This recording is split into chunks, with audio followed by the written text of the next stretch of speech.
Stallone, dans son premier rôle sensible. Now, if you know what you're worth, then go out and get what you're worth. And to all the Rockies in the world, I love you.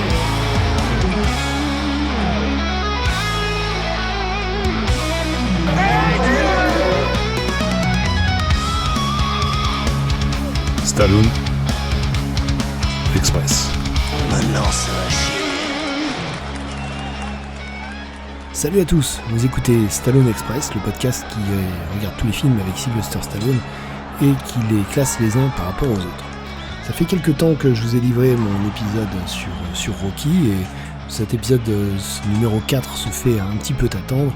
Mais comme vous pouvez l'entendre, j'ai quelques soucis de voix, j'ai une petite lésion au corde vocale qui vont prendre quelques temps à se réparer, qui vont sans doute nécessiter une intervention. Donc je travaille à la vitesse que me permet mon corps. On s'était quitté la dernière fois avec ce petit chef-d'œuvre Rocky, qui a squatté rapidement la première classe du classement. Stallone est devenu une légende en quelques mois. Son film a raflé quelques Oscars, lui même n'a pas eu l'Oscar du meilleur premier rôle, mais pour autant c'est un acteur qui va devenir immédiatement extrêmement demandé. L'épisode du jour va traiter deux films sortis en 1978, donc tournés en 1976 et 77. Le premier sera Fist de Norman Jewison, le second ce sera La Taverne de l'Enfer, réalisé par Sylvester Stallone lui-même. Accrochez vos ceintures, c'est parti. Alors, retourne en 1976, l'année du tournage de Rocky, et Norman Jewison va chercher Stallone pendant le tournage. Il pressent que Rocky va être un succès, il lui fait lire le script de son prochain film, et il lui demande tout simplement s'il veut le faire. Il n'a pas d'accord, il a un accord que oral, il n'a pas d'accord écrit, mais Stallone va le respecter, et Norman Jewison va comprendre qu'au moment du tournage, on lui avait offert plus d'$1 million pour faire un autre film. Pour autant, Sylvester Stallone va respecter son engagement. Dans l'histoire précédente, Norman Jewison avait déjà auditionné Stallone, il l'avait refusé pour le rôle du partenaire de James Caan dans Rollerball, donc en 75, donc juste avant Rocky. On connaît Norman Jewison pour d'autres films importants, Thomas Crown, Rollerball dont je viens de parler, avec le côté amusant que tous ces deux films seront remakés par John McTiernan dans quelques décennies. Jésus-Christ Superstar, Un violon sur le toit. Norman Jewison, c'est un homme de télé qui vient surtout d'émissions de variété, de documentaires. Il a gratté un Emmy pour son documentaire. Il a débuté au cinéma en 62 avec Tony Curtis et Janet Leigh pour la comédie Des ennuis à l'appel. Il est lui-même choisi par le duo d'acteurs. Il atteint le succès en 65 assez rapidement, le Kid de Cincinnati, sur lequel il remplaçait Sam Peckinpah au pied levé. En 66, Les Russes arrivent, première nomination aux Oscars, ça va assez vite dans sa carrière, et 67, dans La chaleur de la nuit avec Sidney Poitier et Rob Steiger, Oscar du meilleur film, plusieurs succès plus tard, avec des films variés, science-fiction, polar, mais souvent des portraits acides de la société et des institutions américaines. It's a living. Crap. Crap life, that's what it is. It's a job, Johnny. To you, it's a job. To me, it's crap. Ce film Fist, qui est l'acronyme en fait de Federation of Interstate Truckers, donc la fédération inter-État des routiers, c'est un film social, c'est un film qui va raconter la création de syndicats aux États-Unis. C'est même un décalque de la vie de Jimmy Hoffa, qui est un des premiers grands syndicalistes qui flirtait légèrement vers les mafias pour pouvoir défendre à tout prix, par tous les moyens nécessaires, son combat. En gros, c'est une réécriture morale et hollywoodienne de la vie de Jimmy Hoffa. On va conserver pas mal de choses. L'ascension syndicale, c'est un décalque correct. Le pouvoir des Teamsters, les liens mafieux, j'en ai parlé, la corruption progressive de ce mouvement syndical, et puis sa chute. Et on modifie quand même le caractère de Sylvester Stallone, qui est un peu plus un homme du peuple dans le cas du film. Il est plus émotionnel, il est plus loyal aux travailleurs, et il a un côté très naïf, au départ en tout cas, qui va s'effacer petit à petit comme il va monter les échelons. Le vrai Hoffa était souvent décrit comme très calculateur, très pragmatique, obsédé par le contrôle, et plus manipulateur. Donc c'est un film qui va humaniser clairement son modèle. Il y a pas mal d'événements qui sont également un décalque de la vie de Jimmy Hoffa, hein, le niveau de sympathie également, puisque c'était quelqu'un d'assez populaire, et surtout la fin. Pour construire un récit dramatique plus classique, on a Jimmy Hoffa qui disparaît mystérieusement en 1975, on n'a jamais retrouvé son corps. Probablement que la mafia n'y est pas pour rien, parce qu'il avait trempé dans des affaires de plus en plus louches pour pouvoir se financer, puis protéger aussi, il utilisait les moyens mafieux. Et donc sa disparition, c'était devenu un véritable mythe aux États-Unis. Johnny Kovac, donc le rôle de Stallone, qui est le décalque de Jimmy Hoffa, dans le film, on lui donne une conclusion plutôt explicite et politique, pas une disparition mystérieuse, hein, donc c'est une résolution dramatique, plutôt cohérente, donc plutôt qu'avoir conservé l'énigme historique réelle. It has always been an interest of mine. Is that so? Are we on television? You didn't answer the question? What question is that? Well, I was curious how come you always were able to get your men such surprisingly good contracts. Well, I learned something a long time ago, Senator. You can get anything you want in this country with a little bit of push. That's good. Oh, that's good.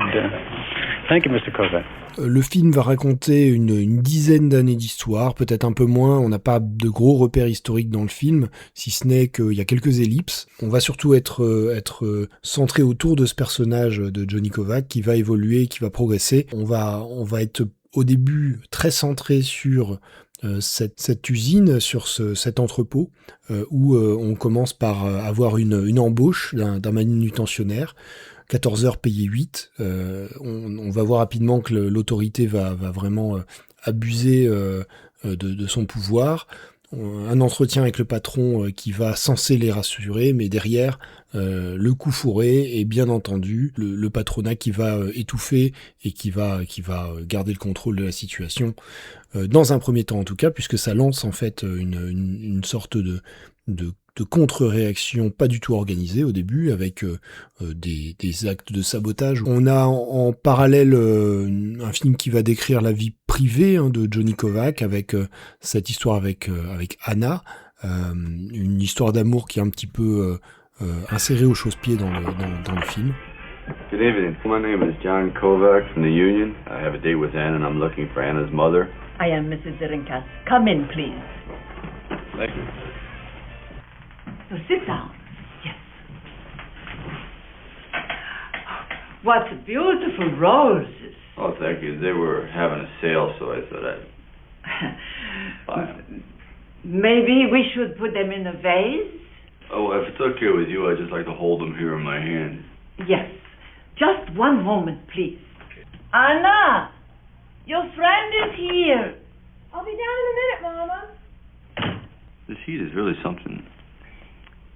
The humidity from the lake, I think. I like it when it's cold because you can feel yourself breathe. And you don't sweat through all your shirts. You are not Lithuanian. No, I'm Hungarian. Catholic? Oh, sure. Since I was born. Ah. What have you two been talking about behind my back? The weather.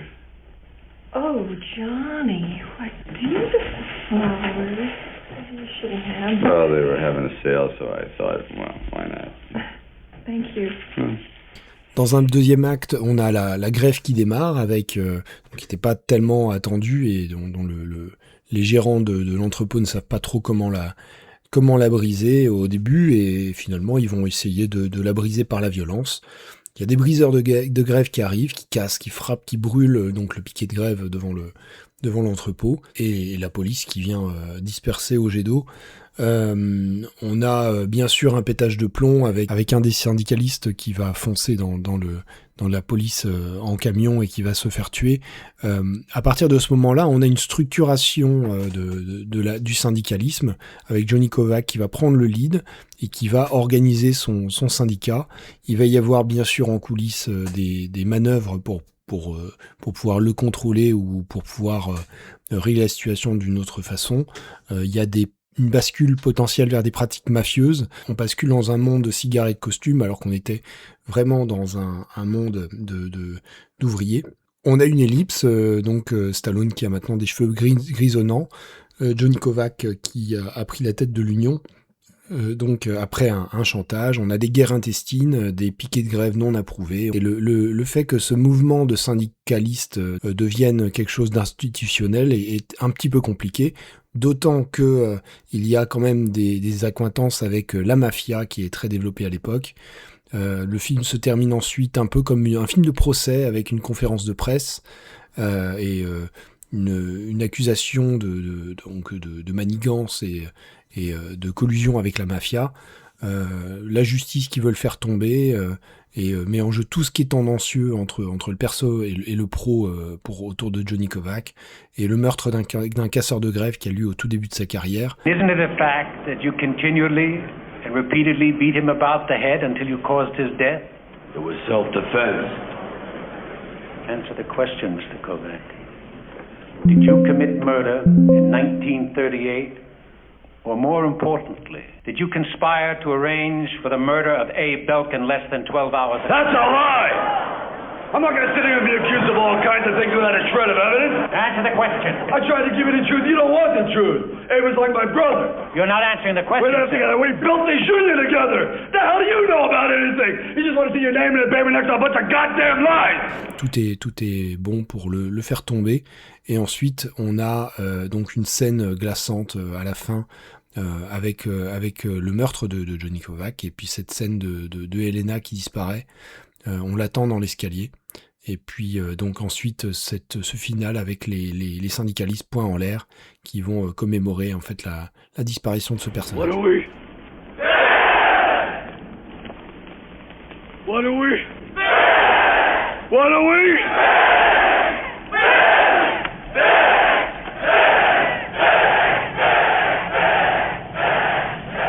Au casting, donc Rod Steiger qui joue le rôle du sénateur Andrew Madison. Alors Rod Steiger, grand acteur, alors surtout une carrière dans les années 50. Il a eu l'Oscar du second meilleur rôle dans Sur les quais d'Elia Kazan. J'en ai parlé, Oscar meilleur acteur 68 dans La chaleur de la nuit de Norman Jewison. Et il y a d'autres rôles importants, Napoléon Bonaparte dans le Waterloo de Bondarchuk en 70, et en 71 dans Il était une fois la Révolution de Sergio Leone pour ses rôles les plus mémorables, je dirais, pour Rod Steiger. Peter Boyle également au casting. Peter Boyle qui va jouer Max Graham, le leader du syndicat. Alors petite filmographie sélective, moi j'ai gardé Joe de John Avildsen en 70, puisque ça nous unit un petit peu à Rocky. On va garder bien sûr Taxi Driver en 76, Martin Scorsese, donc il sort de ce genre de film. Et ensuite donc pour rester dans notre univers, je vais nous citer Double détente 88 de Walter Hill, Cannonball 3, Kickboxer 2, le successeur d'Albert Pune, que nous avons traité dans l'excellent épisode de Van Damme Express avec les copains de High Kick dans ton podcast et de Atkins le Plus, Dr. Dolittle, La Mutante 2, Scooby-Doo 2 pour la fin de sa carrière. Melinda Dillon dans un des rares rôles féminins qui incarne Anna Zarinka-Skowak, d'origine polonaise. Melinda Dillon qui a joué dans Rencontre du troisième type en 1977, film de Steven Spielberg. Elle sera nommée aux Oscars pour ce rôle, et pour par ailleurs une carrière relativement régulière et tranquille. Je vais noter quand même son rôle de Rose dans Magnolia de Paul Thomas Anderson en 99. Et également, parce qu'il faut toujours citer ce réalisateur, le rôle de Madame Rogers dans Captain America d'Albert Pune en 1990. Enfin, et on est dans l'ordre du trivia, la participation de Anthony Kiedis, qui joue Kevin Kovac. Anthony Kiedis, qui est le chanteur des Red Hot Chili Peppers, et qui a, au début de sa carrière, participé à plusieurs films comme ça, comme dans la série télé ABC After School Specials par exemple. Il a joué également dans Point Break un peu plus tard. Et enfin, je vais évoquer Frank McRae qui joue le Lincoln Dombrowski, donc le premier ouvrier polonais qui est embauché et qui est maltraité au début du film. Je le cite parce que je l'ai trouvé excellent dans ce petit rôle et on le connaît, on connaît sa tronche parce que il joue le lieutenant Decker dans Last Action Hero, donc le lieutenant qui hurle en permanence sur Jack Slater, c'était lui, voilà, vous le connaissez forcément. Il est temps de passer aux notes. Pour la note scénario, je suis un peu embêté parce que c'est un film qui est quand même très classique dans sa structure. On passe d'un film proche de l'usine avec un dézoom progressif vers des actions plus collectives, vers un quasi-film de tribunal avec l'audition sénatoriale. Et donc la généralisation au pays tout entier. C'est un dézoom qui fonctionne même si on reste centré sur l'usine, enfin notre esprit reste centré sur l'usine, sur les événements du début du film. La relation romantique elle permet d'ancrer le film dans une époque, elle permet de caractériser un peu plus le personnage de Kovac. Et je dis, elle est comme insérée au chausse-pied, le personnage féminin de Hannah n'existe pratiquement pas dans le film. Donc une note scénario de 2,5 qui est la moyenne. C'est largement au-dessus de Capone pour prendre un film à peu près du même genre. Mais un petit poil en dessous de La course à la mort de l'an 2000, que j'avais trouvé plus audacieux dans sa façon de raconter l'histoire. La note acteur, elle est meilleure, hein. J'ai mis 3,5 sur 5 à la note acteur. On a ici un excellent casting qui interprète très bien ces personnages, qui n'ont pas forcément des personnages passionnants, tous passionnants ou très hauts en couleur à interpréter, mais ils le font bien pour ce film d'époque.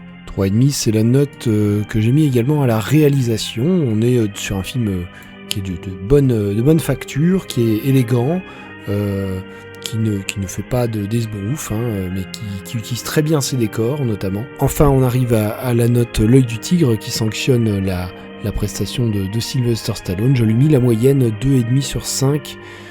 C'est un rôle qui est très proche, trop proche peut-être, de son rôle de Rocky.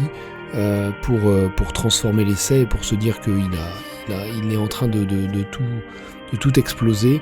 Je pense que la relation romantique a même été quasiment calquée sur celle qu'il a avec Adrienne dans Rocky. C'est vraiment un rôle de composition beaucoup trop proche de la proposition de l'année précédente pour qu'on saute au plafond. 12 sur 20 au total, ça, c'est un score qui suffit pour que Fist prenne la deuxième place de ce classement intermédiaire qu'il ravit donc aux mains dans les poches. Deuxième place, après bien sûr Rocky avec pas mal de points qui les séparent. Fist va aussi avoir un box-office relativement correct.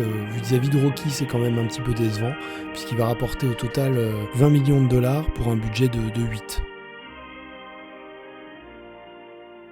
C'est le moment de démarrer le deuxième film de cet épisode. Même année, Paradise Alley, La taverne de l'enfer.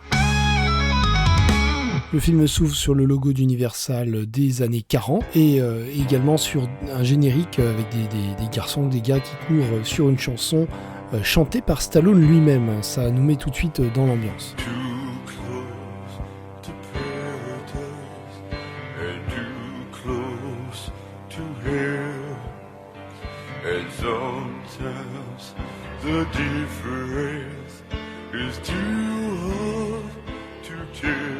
On le voit mendier, on voit Stallone mendier en faux vétéran estropié, ça ne marche pas. Donc, le personnage est rapidement décrit de cette manière, comme étant un peu balourd, lourdeau.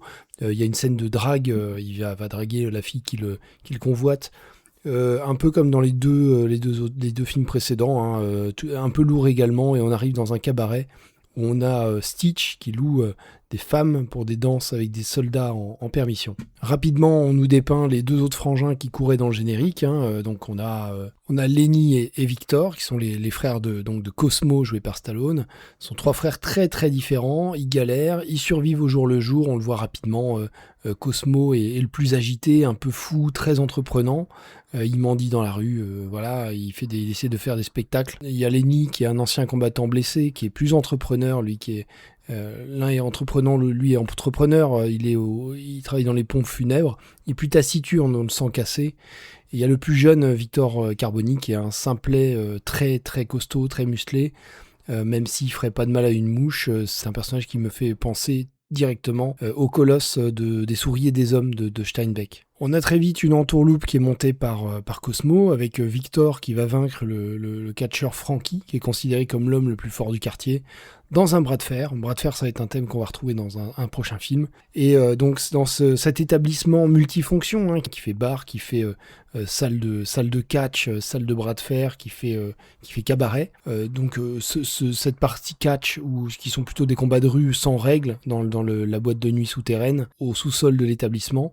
Et Cosmo va tout miser sur son frère super costaud comme un moyen de s'en sortir définitivement de Hell's Kitchen, parce que je l'ai pas dit, mais on est dans Hell's Kitchen, la cuisine de l'enfer, qui est un quartier très pauvre de New York, et donc il va miser ça, il va voir son frère comme une poule aux œufs d'or. Victor devient Kid Salami, qui est un catcheur qui va gagner tous ses combats pour de l'argent. Voilà, et le film dépeint cet opportunisme désespéré de Cosmo qui est très très grande. Il y a aussi des histoires de romance, et puis cette rivalité, cette espèce de relation qui fonctionne pas entre lui et Lenny, son frère aîné. Et puis Cosmo qui est trop idiot, en fait, trop fou pour s'arrêter à temps, et il va mener sa fratrie au bord du désastre. Voilà pour les grandes lignes de ce scénario. Huh? Listen, how about I come by and see you Sticky's at 10 tonight, huh? If you still want. Oh, God. If I still want. Oh, listen, everybody needs something. And what you need is a lot of me wrapped around you on a cold night. Alors c'est un film que Stallone va écrire avant le cataclysme Rocky. Et Paradise Alley, ce film n'obtient le feu vert d'Universal que après ce triomphe opportunément. C'est un film qui est donc situé dans les années 40, un peu un film d'époque, un peu comme le film précédent dans Fist. Et ce sera le premier passage à la caméra pour Sly, qui va en réaliser ensuite 7 autres, et donc on va tous les voir. Alors c'est le moment de parler des notes, hein. On va commencer par la note scénario. L'histoire, elle peine à convaincre pour moi, parce qu'il y a un vrai travail d'écriture dans les personnages et dans les scènes. Il y en a une poignée qui feront vraiment mouche. Alors toutes celles entre Cosmo et Big Glory, elles ont une vraie authenticité, et elles touchent même parfois un peu au sublime. Il y a des choses qui naissent de ces scènes qui sont vraiment belles. Big Glory, c'est la superstar vieillissante de ce cabaret. Donc c'est le catcheur en chef, on va dire, et qui va être découronné par Victor, et qui va de fait perdre son gagne-pain et sa dignité. So before I go, I'm just gonna say thanks for being a buddy. Where you go? Gonna jump in the river? Why? 'Cause I'm happy. I don't get you, Big Glory. Hey, Glory, what about your family? You're looking at my family. Hey, Glory, come on. Let's drive this stupid truck some more, all right? I made up my mind, boy. And just thanks to you for being a buddy. Now, you give me your word you won't try none of that old heroes bit. Hey, look, I ain't gonna give you my word. You're trying to make me feel like it's my fault because my brother was the first guy to beat you. Listen, your brother didn't beat me. I just didn't want it no more. Take a long look at that picture, boy, and do some smart thinking. You take care, Santa Claus. Le film a un ton original, amer et burlesque. C'est à la fois fou, idiot et violent, parce que tous ces personnages n'arrivent à s'en sortir que par des démonstrations de force. C'est un ton un peu singulier, on n'a pas vu ça dans beaucoup de films, qui est aussi un peu suicidaire, je pense, après un conte épique et intime, sérieux comme l'était Rocky. Bon, on s'amuse bien, mais si ce n'est mettre en scène un gros chaos généré par une petite colonie de migrants fauchés et paumés, ce qui est le thème du film, on n'est pas vraiment transporté par cette histoire, et les personnages n'ont pas tellement d'arc à résoudre ou résolu. Stallone expliquera que ces 3 frères, en fait, ça correspond à 3 facettes de sa personnalité. Il y en a un qui est arriviste et qui est capable de tout pour gagner $5, comme au début du film, quand il prend des risques inconsidérés pour gagner $5 qui vont se déliter sous ses doigts. Il y a également le grand gentil géant très sportif, physique. Et il y a donc le personnage un petit peu plus cynique et dépressif. Ces 3 facettes de la personnalité de Stallone. Et il y a ce rapport à l'argent qui va être dans ce film, et à la morale, puisque je disais qu'il n'y avait pas trop d'arc au personnage. Il y a quand même ce personnage de Cosmo qui, s'il ne s'améliore pas tellement dans le film, va avoir quelques passages où il va aider de manière Il va se lier d'amitié à Big Glory, qui est démuni à ce moment du film, et il va également affronter la pègre, et ça c'est tous des thèmes qu'on a déjà vus dans des films de Stallone et qu'on reverra probablement. Donc pour ce travail d'écriture remarquable, mais pour ma part je trouve inabouti, je lui ai mis la note de 2 sur 5, ce qui est légèrement inférieur au premier film d'aujourd'hui, de Fist donc. Farrah Jacques, wake up Bella, eat. What? You gotta start off every morning by crooning to that little lice-bag voice. Well, she likes music in the morning. Yeah? Then buy it up on the radio! La note acteur, alors tout le monde est bien à la fête, je trouve. Il y a des noms très intéressants, à commencer par Armand Assante, qui joue donc le frère taciturne, donc Lenny. Armand Assante, il a croisé Sly dans Kojak, et on le verra ensuite dans 1492, mais surtout pour ce qui nous intéresse, dans Judge Dredd, où il jouera du coup son frère, mais nous y reviendrons quand nous traiterons les années 90. Je note aussi la présence remarquable de Frank McRae, qui joue Big Glory, donc le catcheur en perte de vitesse, dans Last Action Hero, où il va jouer le lieutenant Decker, donc celui qui hurle et qui brise les vitres. Alors, le troisième frangin est joué par Lee Canalito, qui est un boxeur professionnel, qui a notamment dans les faits d'armes de s'être mis à la retraite en n'ayant perdu aucun combat avec 18 KO.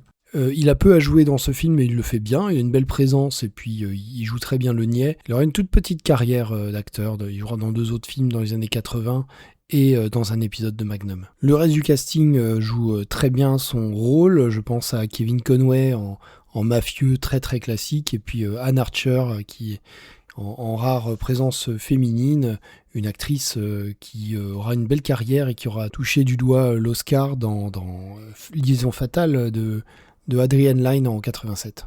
Pour ce casting assez impeccable et ses belles prestations, j'ai mis la note de 3,5 sur 5, qui est une excellente note. Il vient notamment dépasser Capone largement d'un point, un petit peu mieux que Lords of Flatbush, et il vient égaler Fist que nous avons chroniqué tout à l'heure.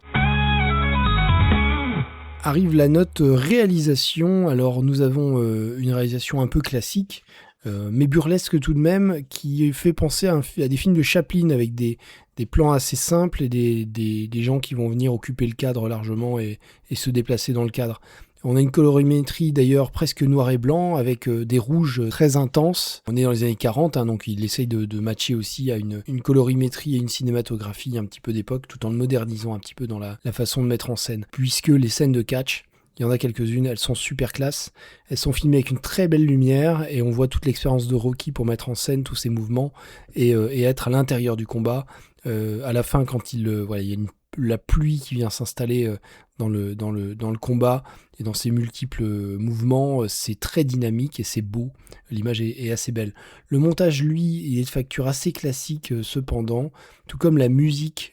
Bill Conti est de retour, toujours Bill Conti depuis Rocky, également dans Fist. Fonctionnelle, musique qui marche bien. Il y a des chansons, il y a pas mal de chansons. On sent que Stallone s'attache depuis Lords of Flatbush à avoir des chansons dans ses films, écrites et chantées alors par Tom Waits et Frank Stallone pour la plupart, Frank Stallone le frère de Sylvester, sauf le générique d'ouverture qui est chanté par Stallone lui-même. J'ai mis la note de 3 au-dessus de la moyenne, mais légèrement en dessous par exemple de Fist, pour une mise en scène quand même moins grandiose. Il nous reste la note L'œil du tigre, qui récompense l'investissement et l'apport de Stallone dans son film.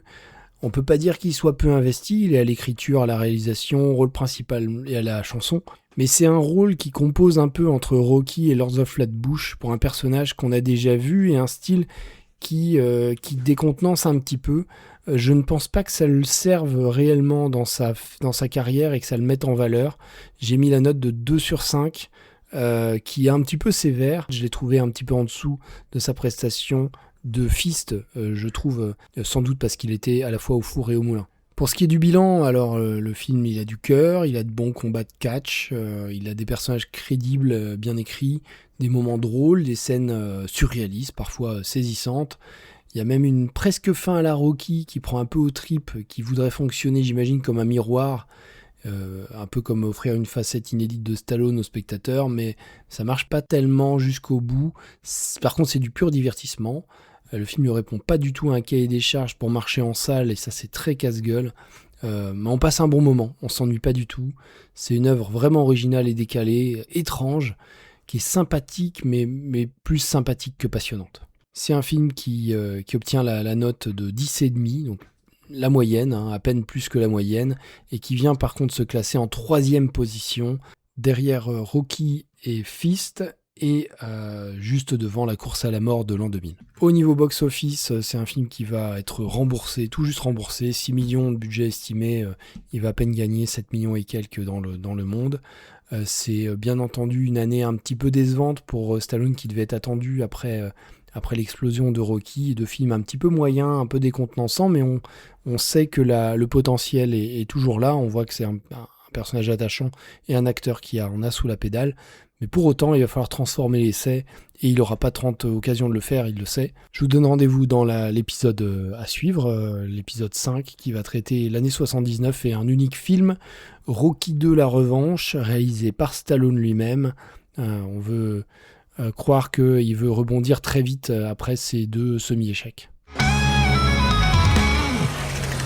Pendant ce temps, à Veracruz... Algo más, señora? Une nouvelle petite chronique que j'inaugure ici.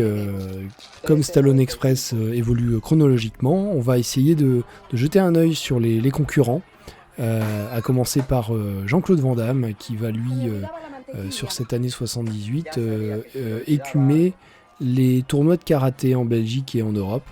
Il n'est pas encore arrivé aux États-Unis. Et pour Arnold, lui, il fait des apparitions dans des séries télé. Il a déjà joué dans Hercule à New York. Il est déjà en Californie. Il a quitté son Autriche natale. Et il va avoir des rôles mineurs dans des films moyens, mais pas trop honteux. Mais pour l'instant, il est sous le radar. Van Damme Express, lui, donc il y a un dernier épisode qui date d'avril et qui parle des suites de Jean-Claude Van Damme sans Jean-Claude, donc avec Aurel de Atkins le Plus, le film le plus, et Jazz de High Kick dans ton podcast. La suite, elle devait être enregistrée il y a une paire de semaines. Normalement, on va avoir 3 épisodes à vue de nez. Mais bien sûr, il y a des aléas de santé, j'en ai parlé au début de l'émission. Je n'étais pas capable d'enchaîner comme ça. Déjà, cet épisode, vous allez l'entendre, a été assez pénible à enregistrer. Ma voix est poussive et je fatigue très vite. On a reporté cet enregistrement de l'épisode 2 à plus tard, probablement en septembre, quand je serai bien remis. Van Damme, lui, il fait pas grand chose, il y a probablement le kickboxer qui devrait sortir un jour, parce que j'écoute quand même de temps en temps ses interventions entre le bol de sangria et le sauna dans son logement à Hong Kong. Il a parlé, Jean-Claude, d'un film de sous-marin, il a parlé d'un film de zombies dans un sauna, il a parlé aussi de jouer dans le film de son fils. Alors j'ai trouvé aucune trace d'un projet mené par Chris Van Damme. Et j'ai également noté qu'il avait pour idée de finalement livrer son film The Eagle Pass directement sur YouTube gratuitement. À suivre, parce que c'est un film qu'on attend. On va peut-être finir par traiter Chris Van Damme d'ailleurs, parce que je vois qu'il a quelques projets intéressants. Il y a notamment, Passport Bros, où il joue un des rôles principaux du film, et où joue sa sœur Bianca également. Et également Riders of Grace, qui a l'air d'être un film fauché avec Kevin Sorbo. Vous pouvez suivre aussi les copains de notre crossover, notamment Jazz et Seb, qui sont dans un marathon Baiser mortel du dragon sur High Kick dans ton podcast, que je vous recommande extrêmement chaudement. On y apprend énormément de choses et ils ont interviewé du beau monde. Et nous avons aussi Aurel dans le film Le Plus, qui vient de sortir l'épisode d'été sur les plaisirs coupables d'Alex, donc à pas rater. Et puis Aurel qui sort toujours ses Atkins Le Plus maintenant sur un podcast, un flux dédié, en petit format.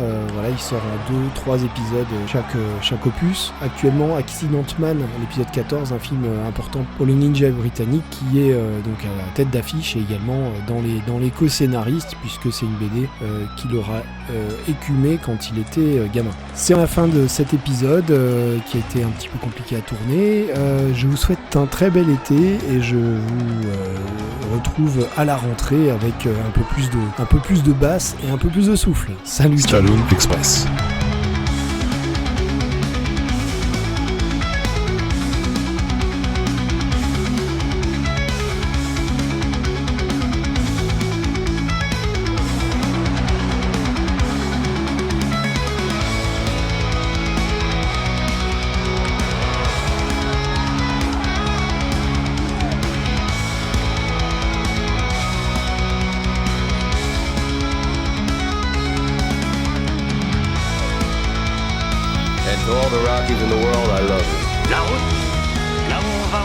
besoin de route. Stallone Express.